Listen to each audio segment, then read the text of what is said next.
অবিশ্বাস্য, অকল্পনীয়, অলৌকিক। অবরুদ্ধ গাজার রাফা শহরে যা ঘটল তা সহজ ভাষায় ব্যাখ্যা করা সত্যি মুশকিল। সবাইকে অবাক করে দিয়ে মৃত মায়ের গর্ভ থেকেই পৃথিবীর বুকে আসলো এক শিশু। দখলদার ইসরায়েলি বাহিনীর হামলা থেকে বাঁচতে ফিলিস্তিনের রাফা অঞ্চলে আশ্রয় নিয়েছিলেন সাবরিন আল সাকানি, কিন্তু শনিবার ইসরায়েলের বিমান হামলায় স্বামী সন্তানসহ মারা যান সাবরিন। তবে সে সময় অন্তঃসত্ত্বা ছিলেন তিনি, আর নিহত সে ফিলিস্তিনি মায়ের পেট থেকেই জীবিত অবস্থায় বের করা হয় এক মেয়ে শিশুকে।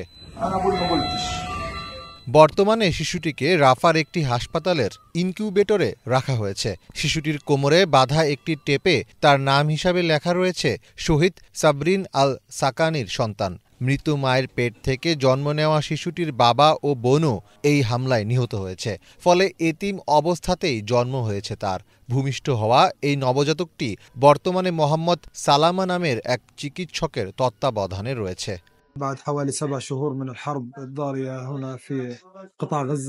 তখন রাত 12:15। বিমান হামলার পর একে একে আহতরা হাসপাতালে আসতে থাকে। সে সময় সাবরিন আল সাকানি নামে এক মহিলা আসলেন। তিনি ততক্ষণে মারা গিয়েছেন, কিন্তু আমি খেয়াল করলাম তার গর্ভে একটি শিশু রয়েছে। আল্লাহর উপর ভরসা করে আমি সি সেকশন অপারেশন ব্যবস্থা করলাম।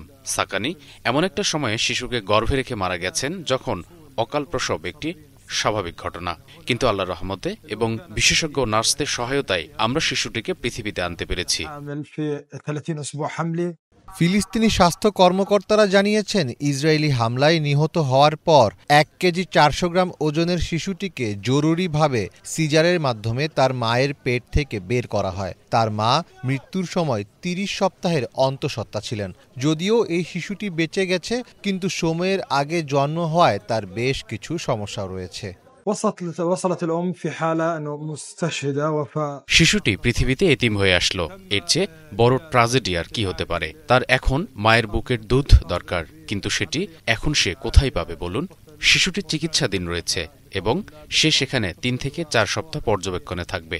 তারপরে আমরা তার চলে যাওয়ার বিষয়ে কি করা যায় সেটি দেখব।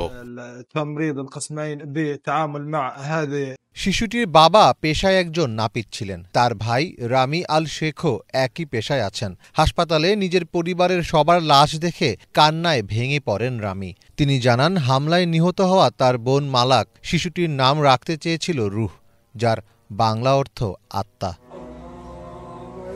সম্প্রতি গাজার দক্ষিণাঞ্চলের শহর রাফার কাছাকাছি এলাকায় সেনা সংখ্যা বাড়িয়েছে ইসরায়েল। গত শনিবার রাফার একটি আবাসিক ভবনে হামলা চালায় দখলদার ইসরায়েলি বাহিনী।